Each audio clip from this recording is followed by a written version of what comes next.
Muy buenas noches. Oiga, ha estado muy bueno el debate las últimas 2 semanas en la mesa de los miércoles acerca de por qué roban los políticos en México. Hoy vamos a concluir finalmente este tema que pues ha dado mucho de qué hablar. Saludo vía remota a Denise Dresser. Denise, muy buenas noches. Hola, buenas noches. Pablo Magluf. Pablo, muy buenas noches. Buenas noches, Leo. Buenas noches a todos. Y Mario Arriagada. Mario, ¿cómo estás? Muy buenas noches. ¿Qué tal, Leo? Hola, Pablo. ¿Qué tal, Denise? Bueno, creo que te toca comenzar a ti, Pablo. ¿Cómo recapitulamos? Bueno, habíamos quedado que ahora, a propuesta de Mario, nos tocaba discutir cómo combatir la corrupción. Ya hablamos de posibles causas y Mario propuso que ahora le entremos a posibles soluciones. En ese sentido, se quedó un poco en suspenso el final del último programa porque yo decía que el cambio no puede venir de las élites. Con ello no quiero decir que no se pueda dar un choque de élites que produzca una síntesis. Eso, desde luego, que sucede. Pero más bien que la élite por sí misma no puede producir el cambio. Sencillamente así no funciona la historia. Las élites no se autorregulan. El poder es expansivo por naturaleza. Tiene que haber por fuerza cierta presión. Tiene que haber contrapesos. Ahora, mucha gente que vio el programa me dijo, pues ¿quién te entiende, Pablo? Dices que no puede ser la élite y tampoco el pueblo porque ya viene viciado. Entonces, pues ¿quién? ¿No? Además de que el pueblo necesita, desde luego, ciertos liderazgos y ciertas, digamos, organización. Entonces, ¿quién puede presionar a la élite por un lado y ejercer liderazgo para el pueblo por el otro? Es muy buena pregunta. Y mi respuesta, a mí la que tiene la mano, la tradición que a mí me gusta es el conservadurismo británico, desde Edmund Burke hasta Roger Scruton en nuestros días, pasando por el francés Tocqueville. La sociedad civil, Leo y colegas, la sociedad civil es el verdadero agente de cambio, en mi opinión. Para los amigos del auditorio, pues la sociedad civil es la sociedad organizada, todas aquellas organizaciones que no están propiamente en el ámbito del Estado, ni tampoco en la iniciativa privada. Ahí Scruton, por ejemplo, tiene muy buenos ensayitos del enorme poder transformador de la sociedad civil.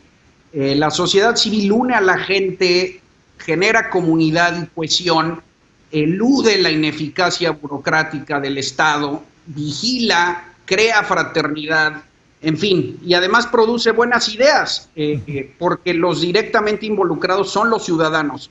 No se vayan muy lejos. En México hay 3 grandes ejemplos de cambios orquestados desde la sociedad civil, cambios históricos en la historia de nuestro país, que si quieren, uno de los cuales toca directamente a la corrupción. Si quieren, menciono esos 3 cambios en mi siguiente intervención. Hablando de sociedad civil, Mario, tú de hecho trabajas en una organización de la sociedad civil, pero bueno, desde la mismísima presidencia de la República los han atacado a estas organizaciones con el argumento de que, no de que son corruptas, pero de que se venden al capital que las financia, ¿no? Lo hemos escuchado en los últimos días por parte del presidente de la República. No, Leo, pues ya me cambias el tema. No venía preparado para tu pregunta. Pero es que lo que quiero decir es que Pablo lo pone en la mesa, ¿no? De que si no son las élites, si no es el pueblo, le corresponde a una sociedad civil organizada hacer ese cambio para combatir la corrupción, para que los políticos ya no roben, que es el tema que nos trae a la mesa. Sí, en ese sentido, por supuesto que la sociedad, yo soy alguien que está en contra de una concepción de un Estado totalizante que vea a la sociedad civil como algo que no es necesariamente útil para el progreso de la comunidad toda, incluyendo el propio Estado. Yo creo en una sociedad civil que ayuda, presiona, a veces colabora con el Estado para que sea más justo, más transparente, más honesto. Por supuesto que sí. Creo que fue un episodio muy desafortunado, esas declaraciones que se hicieron, sobre todo por la historia particular de las fundaciones a las que se refirieron, que han tenido contribuciones sustanciales. Incluso estaba leyendo las memorias de Daniel Cosío Villegas hace poco, revisitándolas, y él confiesa ahí como el presidente López Mateos le había dicho que no pidieran ayuda internacional para fundar el Centro de Estudios Internacionales del Colegio de México, que les bastaba con el dinero poquito que les daba la Secretaría de Educación Pública, y él en secreto se fue a las fundaciones Rockefeller y Ford, justamente, a pedir ayuda para fundar estudios internacionales, y su revista Foro Internacional, en la que muchos de ustedes han escrito, y cuenta graciosamente cómo el día que le presentó al presidente López Mateos en la inauguración a las personas de esa fundación, López Mateos, muy cordial, ni volvió a sacar el tema porque había visto los grandes resultados de esa colaboración y esa ayuda iniciática, de una gran contribución de esas fundaciones, no solo a la sociedad civil, sino también a la construcción de un Estado más eficiente, más justo, más crítico, y con más contrapesos incluso dentro de sí mismo. Entonces yo me adscribo a cómo lo miró Cosío Villegas en aquella época, con una mezcla de realismo sobre la contribución de esta sociedad civil, pero también con la sabiduría política de saberle cómo contestar al presidente de aquella época. Eso por un lado. Por el otro, también quiero hacer algunas anotaciones sobre lo que Pablo comentó. Venga, rápido. Las posibles soluciones, creo. ¿O lo dejo para la siguiente? No, venga, lánzate. Ok. Bueno, yo creo que, muy resumido, había 4 posiciones que ya adivinaban ciertas soluciones la vez anterior. Una de ellas es la tesis institucionalista de Denis, con énfasis en que los corruptos sí sean castigados, y está ahí parte de las claves de la solución. La otra es la que ahora Pablo explica, la culturalista, por supuesto la no eugenésica, como clarificó, sí, pero sí una de educación y cultura que cambia lentamente. La tuya propia, Leo, que era más de como si la individualista ética, en la que si uno no quiere robar, no roba, tiene libre albedrío y que se retire.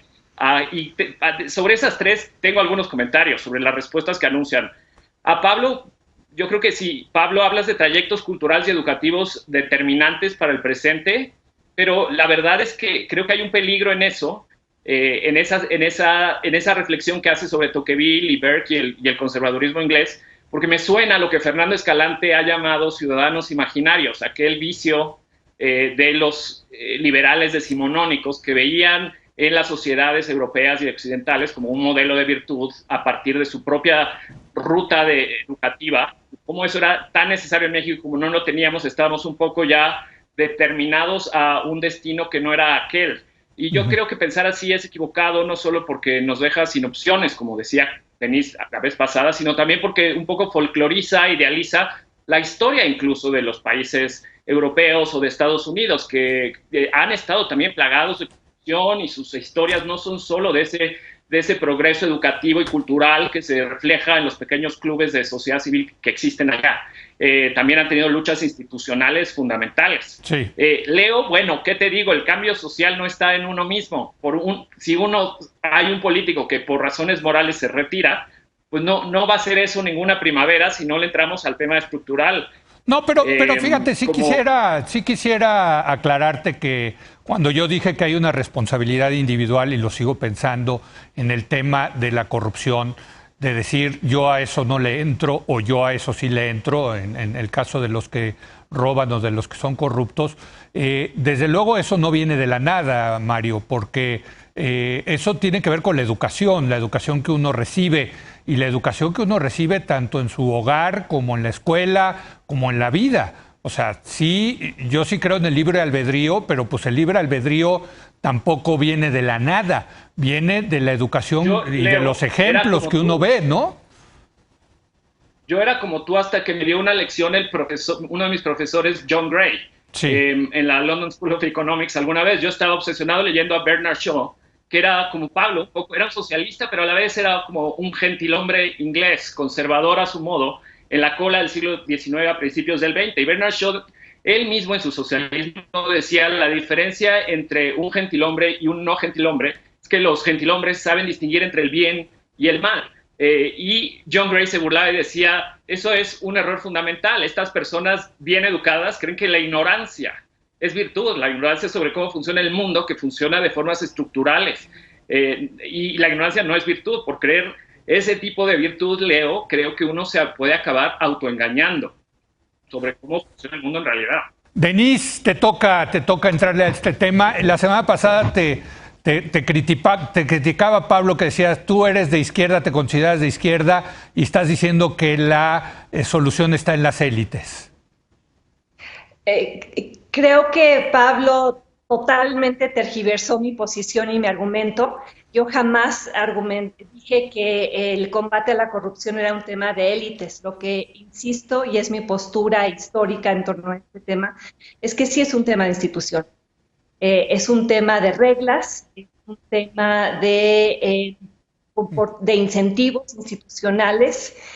Y, por supuesto, involucra a la educación del pueblo, de la población, involucra a la sociedad civil organizada, y en términos de soluciones, pues basta con simplemente regresar al sexenio pasado, en el cual la corrupción de Peña Nieto fue tan evidente, tan burda y provocó tanta indignación que la sociedad civil organizada creó el Sistema Nacional Anticorrupción. Sí. Y esto provino desde abajo, la exigencia primero de la iniciativa ciudadana, la Ley 3 de 3, recuerdan, para la cual se recolectaron más de 600,000 firmas, para exigir 3 simples cosas: que todo político presentara su declaración de impuestos, su declaración patrimonial y su declaración de conflicto de interés. Y de hecho eso fue la base para hoy un requisito con el cual tienen que cumplir muchos funcionarios y lo eluden. Tan es así que vimos el escándalo en el que se vio involucrada Olga Sánchez Cordero y otros miembros del gabinete, bueno, Manuel Bartlett, sí, por no publicar completamente o falsear o proveer información distorsionada, en el caso de Manuel Bartlett. Pero no pasó nada. Su riqueza.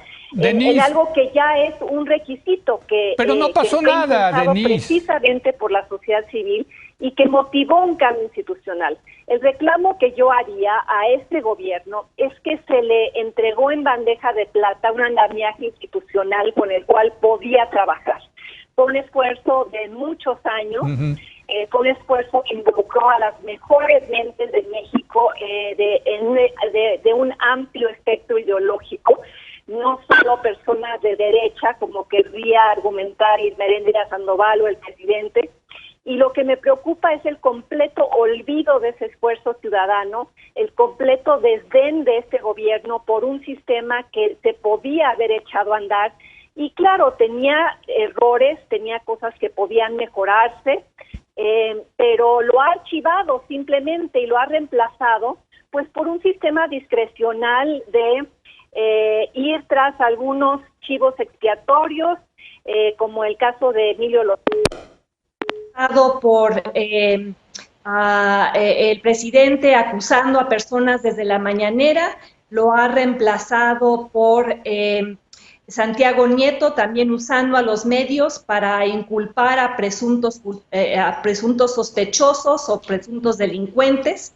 Y eso no va a combatir la corrupción, contribuye a la arenga popular, contribuye a la legitimidad política, contribuye a ganar elecciones, contribuye a que el presidente se mantenga por encima del 50% en términos de aceptación pública, pero si miras las encuestas, la población también empieza a dudar de ese combate a la corrupción porque no está llegando a los niveles más bajos, porque seguimos viendo muestras reiteradas de comportamiento gubernamental absolutamente disfuncional, como es la vocación de este gobierno por las adjudicaciones directas en vez de las licitaciones competidas.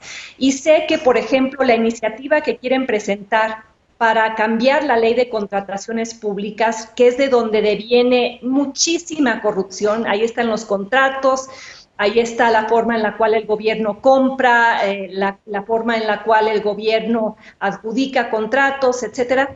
Ahora creo que la quieren cambiar para que hoy, como está la ley, según entiendo, el gobierno tiene que licitar en primera instancia. y solo en condiciones excepcionales puede adjudicar directamente los contratos.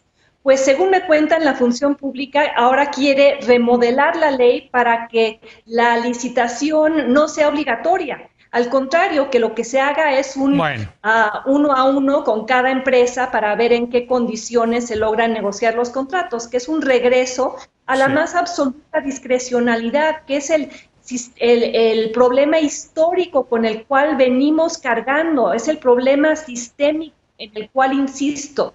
Entonces, un gobierno depredador genera una sociedad depredadora, Pablo, un gobierno que viola las leyes y lo hace descaradamente y que provee justicia de manera discrecional y perdona a sus enemigos y evade el tema de Pío López Obrador, así como Peña Nieto evadió el tema de la Casa Blanca durante mucho tiempo, o como Calderón evadió y sigue evadiendo el tema de García Luna.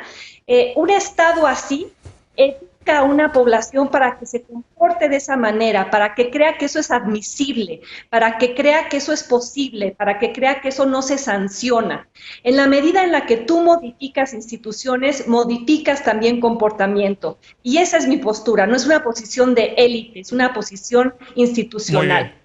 Muy bien. Por cierto, yo también estoy de acuerdo con la tesis institucionalista. Yo no la... para mí es muy importante este tema de las instituciones. El tema es cómo se generan esas instituciones, Pablo.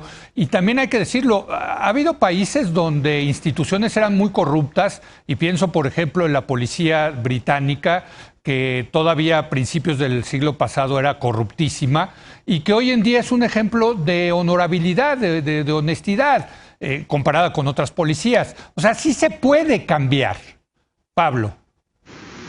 Sí, o la policía neoyorquina. ¿También? Sí, es que la tesis culturalista no anula la sistémica, la complementa. Sí. O sea, y además es un falso dilema. Lo único que se está diciendo es que las instituciones son producidas por alguien, con base en una serie de valores e ideas, no aparecen por generación espontánea. La razón por la que yo le decía a Denise que parece ella argumentar que el cambio está en las élites es porque si dice que los gobernados emulan a los gobernantes como si fueran niños chiquitos, pues entonces si cambiara la conducta de los gobernantes, por automático cambiaría la conducta de los gobernados. Que es la tesis de López Obrador, de que la corrupción se limpia de arriba hacia abajo, como las escaleras. Para mí no se sostiene. Para mí las clases políticas salen de la sociedad y las instituciones también. Por eso creo que el verdadero agente de cambio es la sociedad civil, y así lo ha demostrado la historia de México. Anunciaba yo que iba a enumerar 3 grandes cambios que son patentes para cualquiera que nos esté escuchando. Bueno, el primero es sencillamente la transición a la democracia. O sea, la transición a la democracia no fue un cambio repentino de conducta de las élites, ni tampoco una concesión. Fue una demanda sostenida desde la sociedad civil a través de muchos lustros, que se empezó a organizar y a presionar al poder. Número 2, los órganos constitucionales, los órganos reguladores y órganos autónomos que López Obrador tanto desprecia y ha intentado destruir, esos fueron creación y diseño de múltiples agentes de la sociedad civil trabajando a mano con el gobierno. De hecho, los puestos siempre fueron ocupados por ciudadanos, y en buena medida ocupados por ciudadanos independientes. Hablo del IFAI, ahora INAI, del IFE, del IFETEL. El tercero es el que señalaba Denise, el Sistema Nacional Anticorrupción. Yo fui con ella y con Bojorquez y Pardinas y todos los líderes de la sociedad civil a recolectar las firmas y entregarlas al Senado. Esos fueron 3 grandes avances. Ahora tú me dices, ¿por qué no cuajó el sistema? Pues porque el pueblo se desesperó y votó por soluciones mágicas. O sea, también... O sea, el pueblo es tonto. No, simplemente... Bueno. No. Tú puedes votar por alguien que te promete soluciones mágicas, asusado, enardecido por la desesperación. Yo también creo que tenemos que discutir qué no se debe hacer, y pues no se debe de votar por soluciones mágicas. La corrupción, siendo un tema cultural y sistémico muy antiguo, pues toma tiempo, no lo va a solucionar de la noche a la mañana alguien. Bueno, yo quiero agregar en tu lista, y creo que vale la pena hacerlo, a una organización de la sociedad civil que ha sido fundamental en este tema, y es Mexicanos contra la Corrupción y la Impunidad, que por cierto a este presidente le cae en la punta del zapato y las ha atacado muchísimo. Les llama Mexicanos por la Corrupción en lugar de en contra de la corrupción. Yo creo que las investigaciones que hicieron Mexicanos contra la Corrupción y la Impunidad el sexenio pasado, Mario, no sé si estarás de acuerdo conmigo, donde sacaron, por ejemplo, el caso de la estafa maestra, fueron fundamentales para que hoy sea presidente Andrés Manuel López Obrador, porque destaparon esos cochinísimos casos de corrupción del sexenio pasado. Ese es un ejemplo, Leo, por supuesto que sí, y hay muchos más también, desde pequeños obreros que denuncian la corrupción de sus líderes sindicales en las antiguas corporaciones obreristas, falsamente obreras, durante la transición a la democracia, personas que denunciaban periodismo independiente desde los 70s que participó sin duda en esa transición democrática. Creo que la sociedad civil en su enorme diversidad no se puede reducir a una o dos ONGs. Ha sido un cambio enorme. Es verdad que ha sido un cambio social y lento en el que han participado millones de actores que todos merecen celebración. Así que no tengo ninguna duda. Ahora también creo que esa transición a la democracia, ese gran cambio del que habla Pablo, como dijimos también la vez anterior, no nos resolvió el problema de la corrupción, y también se hizo de las rebeliones intraélites, con todo, y que me encanta celebrar las contribuciones de la sociedad civil. No niego que las élites tienen un rol y que se haya partido el PRI a la mitad, facilitó la transición a la democracia, que el PAN haya hecho su lucha histórica, con todo, y que yo me inclino más bien hacia la izquierda, también lo reconozco, y las élites en eso, no verlo creo que es cegarse, pero yo más bien quiero volver al punto original para ya cerrar ahí. Sí. Y yo a mí mismo me digo, si las elecciones, hablando de como soluciones prácticas, ¿no? Y un poco haciendo eco también de lo que decía Denise, si las elecciones se siguen ganando, no siempre, como también apuntaste, Leo, la vez pasada, pero yo creo mayoritariamente se ganan con dinero, a golpes de billetazos, entonces estamos fregados, y no es ni la cultura, no son los individuos poco éticos, no es la falta tampoco necesariamente de castigo institucional puramente, es el hecho de que el dinero mal habido es necesario para hacer política, y sí hay que hacer política está bien, es deseable, ojalá más gente hiciera política, pero pues hay que entender que si ese es el dilema, va a seguir habiendo corrupción, debe haber gente que se arriesgue, pero si para poder hacer política exitosamente se tiene que corromper, pues entonces no importa si nos deshacemos de los inmorales, si educamos mejor a nuestros niños, si nos deshacemos de los cleptócratas, hay sí individualistas, dineristas que se compran los departamentos en Miami por puro egoísmo, aún si nos deshacemos de esos, la vida política seguirá siendo corrupta o no va a ser, porque es un problema estructural. El cambio no está en uno, no está en la cultura, no está ni siquiera en si se castiga a uno u otro. El cambio está en cambiar el contexto en el que se hace política, y creo que ahí está el cambio, uno de esos grandes cambios estructurales. El rol del dinero en las campañas políticas. No podemos permitir que sigan ganando los que tienen más dinero, punto. Bueno, no siempre ganan los que tienen más dinero, porque yo insisto, si ese fuera el caso, seguiría gobernando el PRI, ¿no? Pero ya se nos acaba el tiempo y te queda a ti, querida Denise, la posibilidad de cerrar este debate que ha estado muy bueno en las últimas 3 semanas. Un último comentario, Denise. Sí, la gran paradoja de México es cómo la democratización ha aumentado la corrupción. Paradójicamente, porque pensábamos que en la medida en la que hubiera alternancia, competencia, habría menos corrupción. Pero lo que ha ocurrido en los últimos 30 años es la corrupción que antes estaba concentrada básicamente en el Poder Ejecutivo, ahora se ha exportado. Se ha exportado a los partidos, al Poder Legislativo, a los medios, a los tribunales, y el problema es exactamente lo que señalaba Mario, es el dinero bajo la mesa, el dinero en efectivo que se usa para comprar conciencias, primeras planas, elecciones, sentencias, Y ahí sí yo discrepo de ti. La única manera en la cual vamos a poder acabar con eso es vía la sanción institucional y vía un cambio en las reglas. A mí me parece que yo estoy de acuerdo. Un partido que viola las reglas y se salta el límite exigido en términos de lo que puede gastar, debería perder el registro.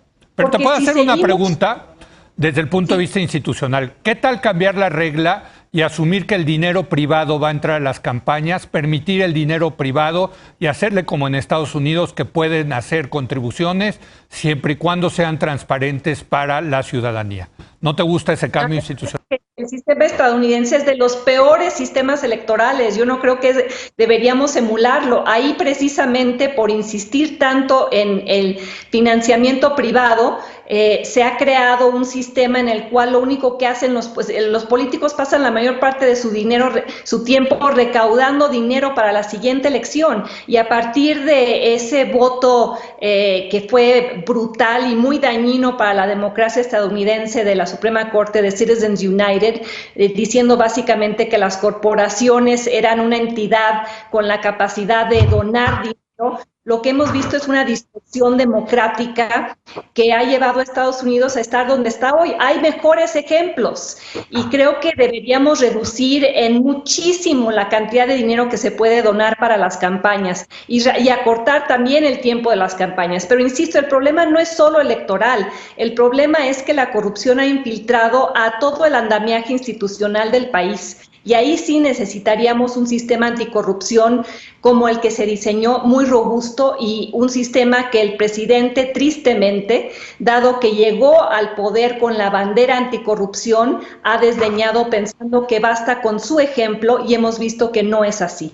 Bueno, muchas gracias a los tres. Ha sido un gran debate. Como los grandes debates, pues no llegamos a una conclusión, sino que hay muchas ideas rondando alrededor de este tema. Gracias, Denise. Gracias, Pablo. Gracias, Mario. Gracias, Leo. Gracias. Buenas noches. Vamos a una breve pausa. Regresamos con Salvador Camarena para hablar del caso Lozoya y las pruebas que entregó en su defensa, que ya las tenía la extinta PGR desde el 2018. ¡Qué barbaridad! Vamos a hablar de eso. Regresamos.